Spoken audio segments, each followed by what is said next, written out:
नमस्कार विद्यार्थी मित्रों, गुड मॉर्निंग, सुप्रभातम। संस्कृत ધોરણ 10 જેની અંદર આપણે આપણા જે પાઠ હતા, સરકારે જે નક્કી કરેલા પાઠ છે એ પાઠ આપણે બધા પૂરા કર્યા। હવે આપણે આગળ વધીએ ગ્રામર તરફ। તો વ્યાકરણની અંદર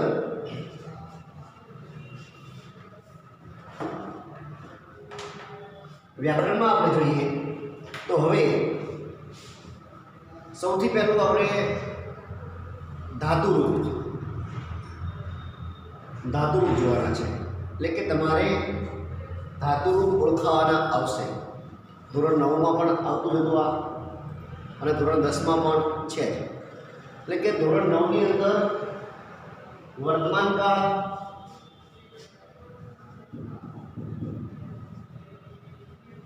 भविष्यकाल અને ભૂતકાળ, આ જે છે એ ધોરણ 9 એમાં ને એની અંદર આપણે વાત પણ કરેલી વર્તમાન કાળ, ભવિષ્યકાળ અને ભૂતકાળ। જ્યારે ધોરણ 10 ની અંદર આજ્ઞાર્થ અને વિદ્યાર્થ, આ બે જે છે એ ધોરણ 10 ની અંદર છે।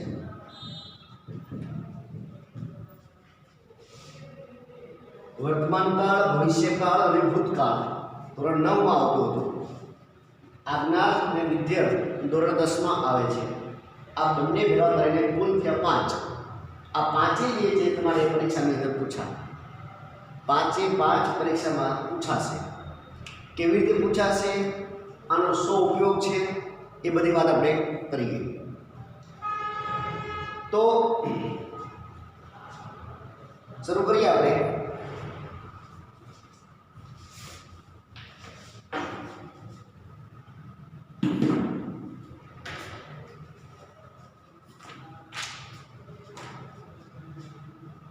વર્તમાન કાળ, ભૂતકાળ અને ભવિષ્યકાળમાં આપણે શરૂઆત કરતા પહેલા હું તમને થોડુંક ધોરણ 9 માં જે આપણે શીખી ગયા છીએ એનું રિવિઝન કરી લઈએ આજે, જેથી કરીને પછી આપણે આગળ તકલીફ પડે નહીં।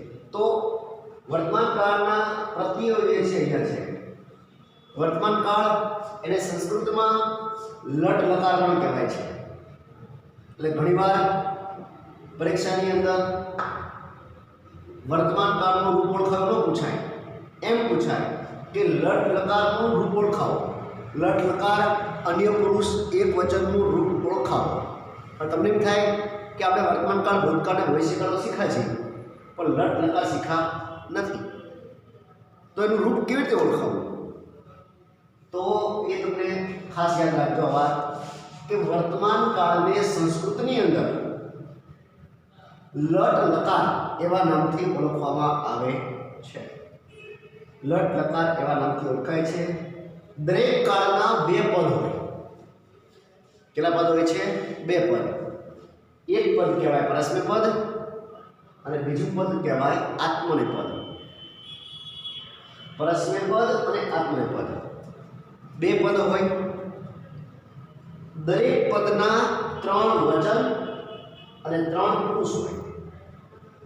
દરેક પદની અંદર 3 વચન અને 3 પુરુષ। એટલે કે સંસ્કૃત ભાષાની અંદર વચન કેટલા હોય તો કે 3। એક વચન, જ્યારે એક વ્યક્તિની વાત થતી હોય ત્યારે એક વચન વપરાય। દ્વિવચન, જ્યારે 2 વ્યક્તિની વાત થતી હોય ત્યારે દ્વિવચન વપરાય। બહુવચન, જ્યારે 2 થી વધારે વ્યક્તિઓની વાત થતી હોય, જ્યારે 2 થી વધારે વ્યક્તિઓની વાત થતી હોય ત્યારે બહુવચન વપરાય સંસ્કૃતની અંદર। આત્મનેપદમાં એ જ રીતે એક વચન, દ્વિવચન અને બહુવચન। દરેક પદની અંદર 3 પુરુષ હોય। તો પુરુષ એ શું છે? તો ઉત્તમ પુરુષ। ઉત્તમ પુરુષ એટલે શું? જ્યારે વ્યક્તિ પોતાની વાત કરતો હોય, હું વાત કરતો હોય, જ્યારે વ્યક્તિ પોતાની વાત કરતો હોય એ ઉત્તમ પુરુષમાં ગણાય। દાખલા તરીકે હું કહું કે હું લખું છું, अहम लिखामी,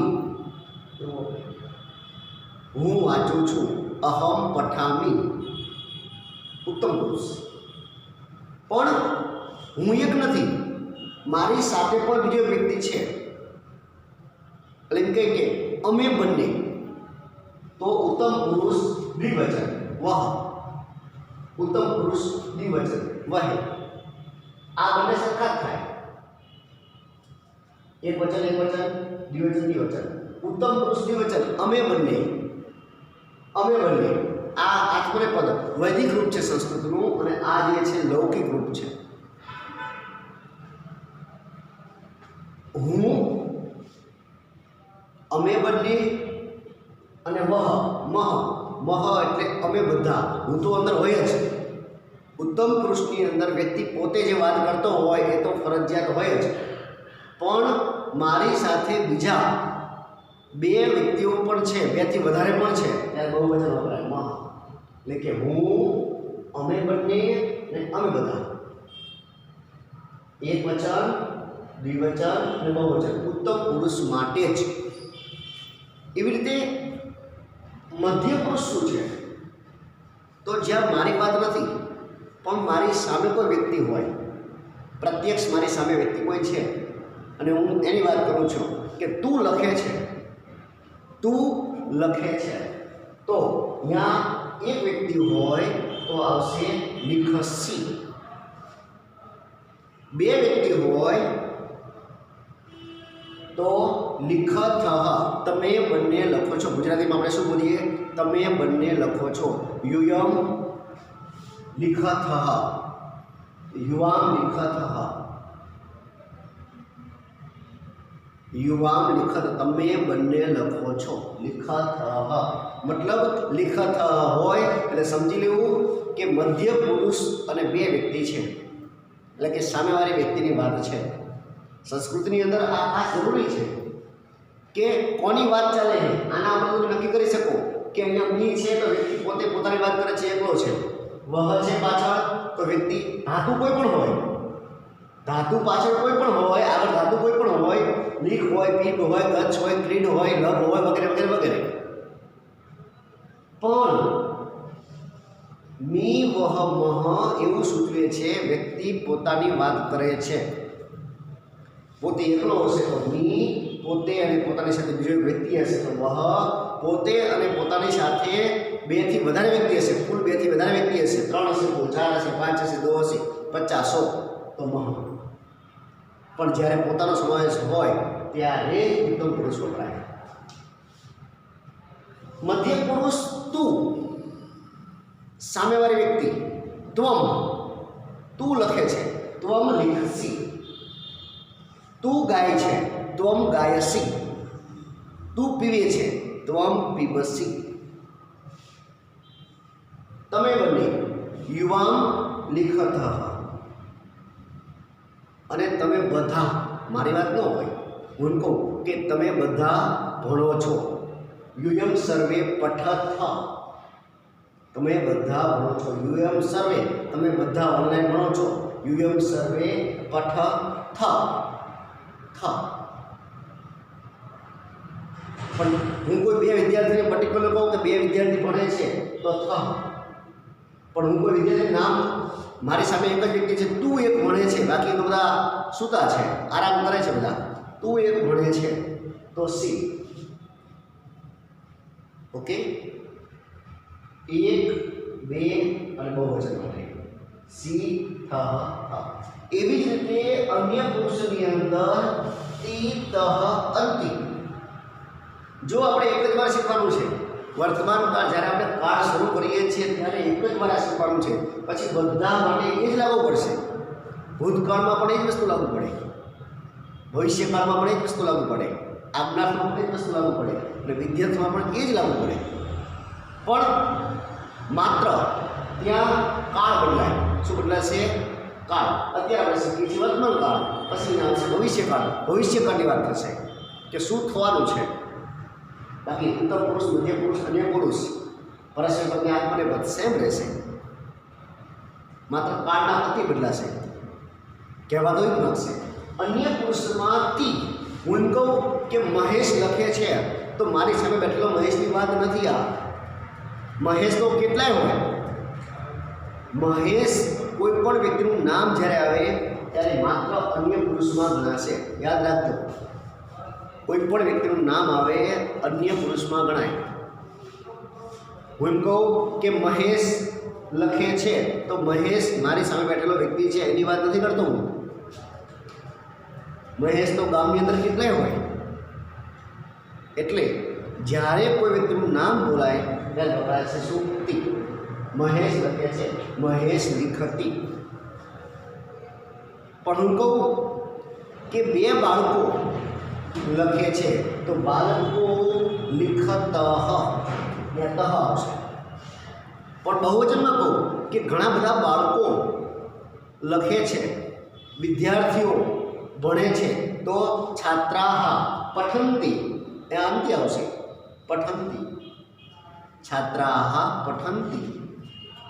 સમજાય? તો આ પરસ્મય પદ ઉત્તમ પુરુષ, મધ્ય પુરુષ ને અન્ય પુરુષ જે છે એની ઓળખ છે. આ જ્યારે સંસ્કૃત વાક્ય કોઈ બનાવવા હોય, તમારે જાતે સંસ્કૃત શીખવું હોય, એના માટે ખાસ જરૂરી છે. કયો કાળ છે? વર્તમાન કાળ. તમે જ્યારે સંસ્કૃત વાક્ય ક્યારે બનાવી શકો? કાળની તમારી પાસે ઓળખ હોય તો. પદ, પુરુષ અને વચનને તમે ઓળખતા હોય તો જ તમે જાતે સંસ્કૃત વાક્ય બનાવી શકો. હું કહું કે વિદ્યાર્થીઓ ગીત ગાય છે તો વિદ્યાર્થીઓ હું મારી વાત કરું છું? ના. વિદ્યાર્થીઓ કીધું તો હું તમારી વાત કરું છું? તમે એક જ વિદ્યાર્થી છો? ના, અન્ય પુરુષ. વિદ્યાર્થીઓ કીધું મેં તો બહુવચન છે. તો છાત્રાહ પઠંતી, વિદ્યાર્થીઓ ભણે છે. હું કહું કે વિદ્યાર્થીઓ ખાય છે. છાત્રાહ ખાદંતી. ખાદંતી આવ્યું એટલે મતલબ તમારે બધી વસ્તુ ભૂલી જવાની કે ભાઈ ખાદંતી છે, અન્ય પુરુષ બહુવચન છે, મતલબ ત્યાં ઘણા બધા વ્યક્તિની વાત છે અને અન્ય પુરુષ છે. બસ પૂરું. એવી જ રીતે આત્મનેપદ, જેમ આપણે પરસ્મય પદ શીખ્યા એવી જ રીતે આત્મનેપદ છે, પણ આ લૌકિક સંસ્કૃત માટે વપરાય છે, જ્યારે આ વૈદિક સંસ્કૃતનું સ્વરૂપ છે, જે આપણે ઓછું વપરાય પ્રમાણમાં આનો ઉપયોગ ઓછો થાય છે આના પ્રમાણમાં અત્યારે હાલમાં. પણ જ્યારે પ્રાચીન સંસ્કૃત આપણું હતું, વૈદિક સંસ્કૃત, તો વેદોના ગ્રંથોની અંદર આનો ઉપયોગ નહીં પણ વધારે આનો ઉપયોગ છે. ઓમ ત્રંબકમ યજામહે. જો આવે છે ને, મોટા ભાગે આનો ઉપયોગ થાય છે કયા? વૈદિક રૂપની અંદર. જ્યારે લૌકિક રૂપની અંદર પરસ્મય પદનો ઉપયોગ થાય છે. અર્થ બંનેનો કેવો થાય છે? સમાન. ઓકે.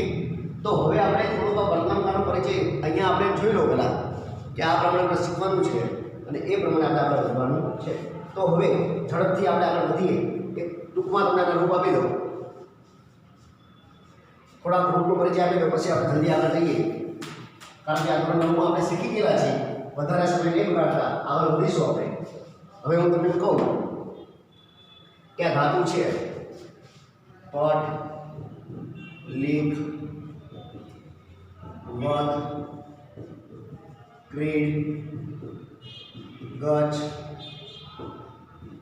ખાદ વગેરે વગેરે વગેરે. ધાતુઓ તો કેટલી, જેટલી આપણી ક્રિયાઓ છે એટલી ધાતુઓ છે. આપણે દિવસમાં કેટલી બધી ક્રિયાઓ કરવી છે. ખાવું, પીવું, રમવું, બહાર જવું, આવવું, બરાબર, મેળવવું વગેરે વગેરે વગેરે. તો અહીંયા આપણે મુખ્ય જોઈએ કે પટ ધાતુ છે અહીંયા, પણ એ પટ ધાતુનો ઉપયોગ કરીને અહીંયા બન્યું છે ધાતુનું. આ ધાતુ એની સાથે પ્રત્યય મળે કાળના, અને બંને ભેગા થઈને બને શું? ધાતુનું. દાખલા તરીકે અહીંયા આપણે બન્યું પટ વત્તા અંતિ, પટ વત્તા અંતિ બરાબર શું બન્યું? પઠંતી. બન્યું પઠંતી. હવે પઠંતી બન્યું તો તમે આ ધાતુ રૂપને તમારે ઓળખવાનું હોય તો તમે નક્કી કરી શકો કે આ પઠંતી જે છે એ વર્તમાન કાળ એટલે કે લટ લકાર. અંતિ ક્યાં આવે છે? તો કે અહીંયા આવે છે. તો કયા પદનું છે? પરસ્મય પદ. પઠંતીનું રૂપ ઓળખાવીએ આપણે તો વર્તમાન કાળ, પરસ્મય પદ. અંતિ અહીંયા છે તો કયો પુરુષ છે? અન્ય પુરુષ. અને વચન કયું છે? તો કે બહુવચન. તો આનો જવાબ બન્યો કે ભાઈ વર્તમાન કાળ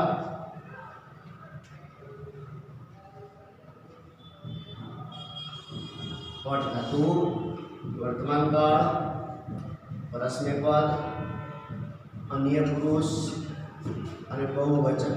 આ તમારો જવાબ થઈ ગયો. આટલું તમે ઓળખી શકો એટલે બહુ ઇનફ થઈ ગયું. આટલું તમારે માત્ર શું કરવાનું છે? ઓળખવાનું છે.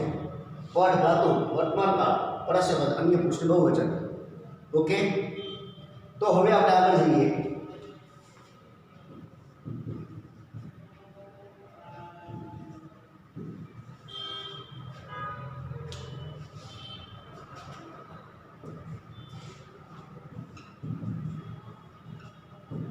પીબસી. જો શું આવ્યું છે? પીબસી. તો તમે ધાતુ રૂપને ઓળખી શકો કે ભાઈ ધાતુ કઈ છે? તો કે પીબ. પીબ એટલે પીવું. પણ કોની વાત છે આ? મતલબ એક પાછળ સી આવ્યો છે તો સી ક્યાં છે? અહીંયા.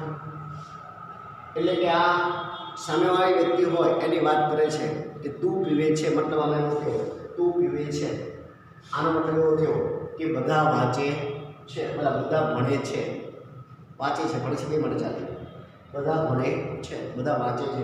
આનો મતલબ શું થયો? તું પીવે છે.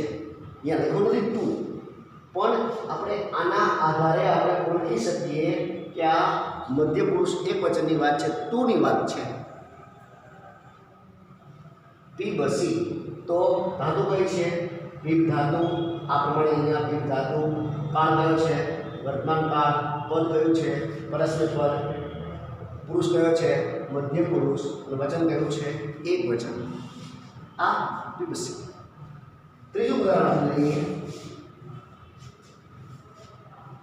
હવે એક વસ્તુ યાદ રાખજો, અહીંયા આ જે છે તમને હાઇલાઇટ કરવાનું છે. આની અંદર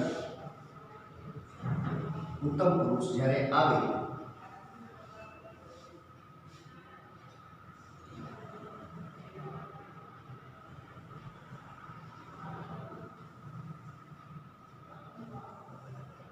જ્યારે ઉત્તમ પુરુષનો ઉપયોગ થાય ત્યારે એક વધારાનો પદ તરીકે આ વપરાય છે. દાખલા તરીકે આપણે લઈએ કે અહીંયા એક ઉદાહરણ આપું તમને.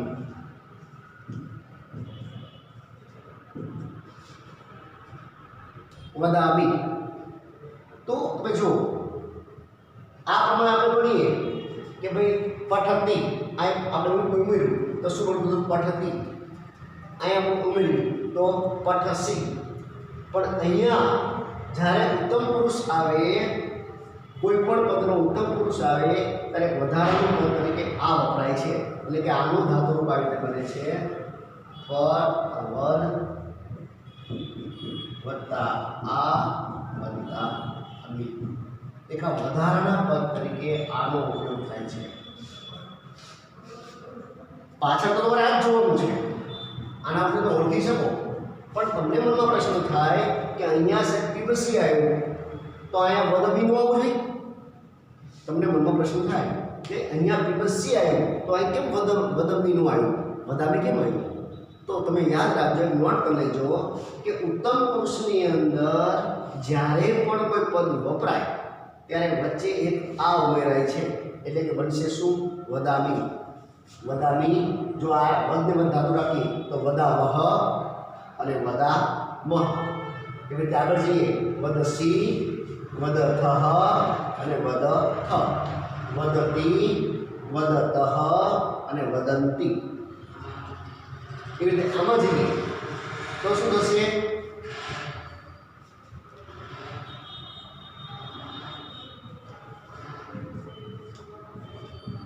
પીબી. પીબી શું થઈ ગયું અહીંયા? હવે આ જે બન્યું કેવી રીતે બન્યું? તો એ યાદ રાખજો કે પીબ ધાતુ છે. પીબ ધાતુ એમાં મેં તમને શું કીધું કે વધારાના પદ તરીકે કયું વપરાશે આ. તો એ સંધિના નિયમના કારણે બરાબર અ વત્તા આ બરાબર એ એટલે કે સંધિના નિયમના કારણે જે છે એ પીબે નું રૂપ બને છે. પીબે આ જે છે ઈ અહીંયા શું બની જશે એ, કારણ કે અહીંયા ઈ આવે છે અને અહીંયા આ આવે છે. તો અ કે અ અને ઈ અથવા આ અને ઈ ભેગા થાય તો શું બને છે એ બને. શું બની જાય એ. દાખલા તરીકે આપણે ઉદાહરણ લઈએ કે ધર્મ વત્તા ઇન્દ્ર અથવા નર વત્તા ઇન્દ્ર કહીએ આપણે. નર વત્તા ઇન્દ્ર. તો અહીંયા અ આવ્યો અને અહીંયા શું આવ્યો ઈ. અ અને ઈ ભેગા થયા. અ અને ઈ ભેગા થયા અને બંનેનું શું બને છે એ અને રૂપ બને છે નરેન્દ્ર. તો અહીંયા એ બન્યો. તો એ સંધિના નિયમના કારણે અહીંયા અ કે આ પછી ઈ આવે તો શું બની જશે એ બનશે અને અહીંયા એ અહીંયા મૂકવાનું હોય. એટલે અહીંયા ધાતુ કેવું બનશે પીબે. જ્યારે પીબેનું રૂપ આવે ત્યારે તમે કહી શકો કે પીબ ધાતુ વર્તમાન કાળ આત્મનેપદ ઉત્તમ પુરુષ અને એક વચન. અહીંયા આવે તો પીબા મહી, અહીંયા આવે પીબા મહી. જો આમાં નહીં બને એવું ત્યારે પાછળ શું આવે છે વ આવે છે. વ અને મ. ત્યારે અહીંયા ઈ હતો એટલે શું બની ગયો એ. સંધિનો નિયમ વપરાનો એટલે. ઓકે. તો તમે અહીંયા જુઓ હવે કે આ પીબે તો તમે ઓળખી શકો ધાતુ. પીબ ધાતુ વર્તમાન કાળ આત્મનેપદ ઉત્તમ પુરુષ અને એક વચન. એવી રીતે 5 રૂપ જોઈએ આપણે. લભંતે. લભંતે તો તમે જો લભ ધાતુ વર્તમાન કાળ આત્મનેપદ અન્ય પુરુષ અને બહુવચન. આ 5 ધાતુ રૂપો તમે ઓળખી શકો છો અને આ આપણે ધોરણ 9માં ચલાવી દીધેલું છે. તો આપણે વધારે સમય નહીં ફાળવીએ એમાં, ઝડપથી આગળ જઈશું. આ એના માટે ચલાવું છું ખાસ તો કે કોઈ વિદ્યાર્થી નવા હોય, 10મા ધોરણમાં નવું એડમિશન લીધું હોય અને એને ખ્યાલ ન આવ્યો હોય તો એ થોડો પરિચય મળી જાય ને તો એ આગળ આપણે સરળતાથી જઈ શકે. એના માટે આ થોડા ઉદાહરણ લઈ લીધા. બાકી જે આપણા વિદ્યાર્થી છે એ ભણેલા છે એમને તો ખ્યાલ જ છે, આપણે ચલાવેલું જ છે. એમની પાસે લખેલું પણ હશે આ. Okay complete. આ તો હવે આપણે એવું ને એવું રૂપ જોઈએ આગળ. તો ભવિષ્યકાળમાં જોઈએ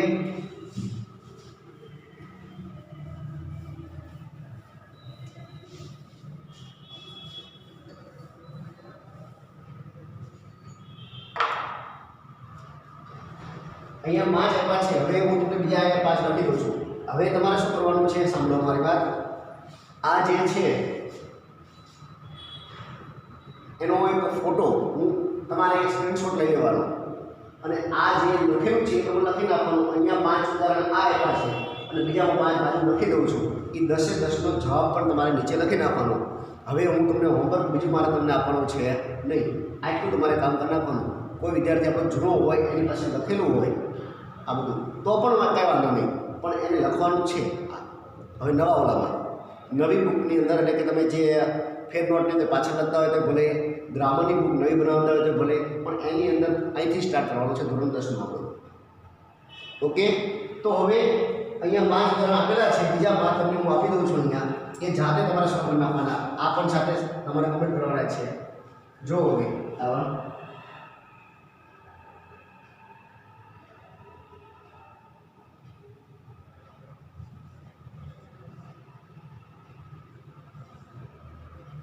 क्रीडति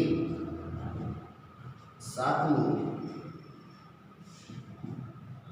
गच्छामः 8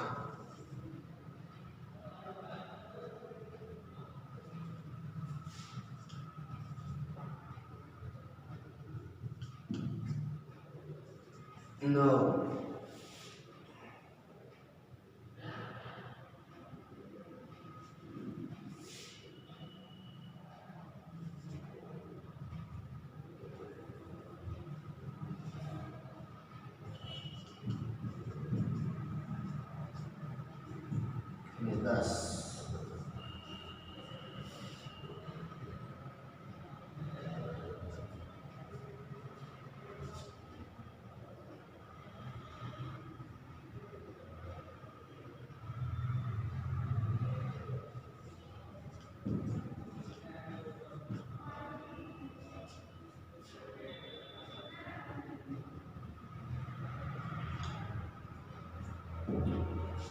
उपविशतः। ओके, तो आ 10 धातुरूप जे छे ए तमारे जोवाना छे, એટલે કે આ લખીને આટલું આ લખીને આ પ્રમાણે આપણે લખી નાખવાનું।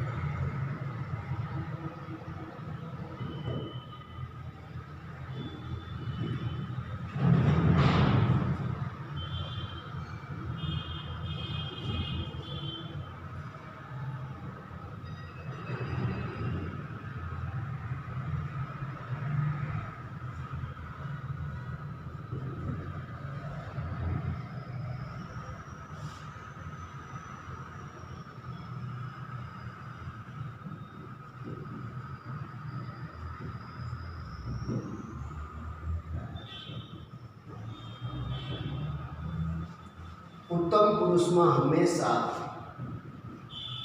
धातुरूप पछी आ वधारना पद तरीके उमेराय छे। आ तमारे खास याद राखवानुं रहेशे।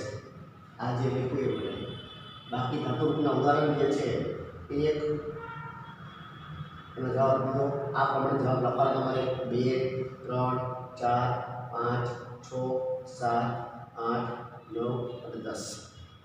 आ 10 जवाब जे छे तमारे आ पेरेग्राफ लखीने 10 जवाबनो पेरेग्राफ लखी आ कम्प्लीट करीने कोष्टक लखीने पछी आ प्रमाणे लखी आ एकनो जवाब उदाहरण लखीने आपो અને પછી એ પ્રમાણે આ નવે નવના જવાબ લખવાના નીચે અને એ તમારે હોમવર્કમાં મોકલવાનું છે અપલોડ કરીને। ઓકે, તો આજે હવે આપણે ચલાવવાનું આ ભવિષ્યકાળ ભૂતકાળ આજ્ઞાત વિદ્યાર્થ। પણ હવે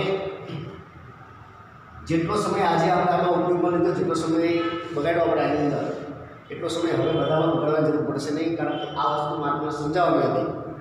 હવેના નેક્સ્ટ લેક્ચરની અંદર આપણે ભવિષ્યકાળ લઈશું, ભૂતકાળ આગળ લીધે ફટાફટ આગળ ચાલશે, સીધું તમારે ધાતુ ઉપર શીખવાનું આવશે।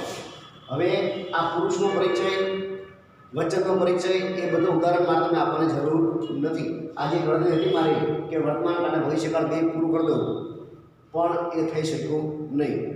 બરાબર, કંઈ વાંધો નહીં, ફરી નવા લેક્ચરમાં આપણે ભવિષ્યકાળ આજ્ઞાર્થ વિદ્યાર્થી બધા જે પાછળના જે રૂપ છે એ આપણે જોઈશું। ઓકે, ફરી મળીએ, ધન્યવાદ, આભાર।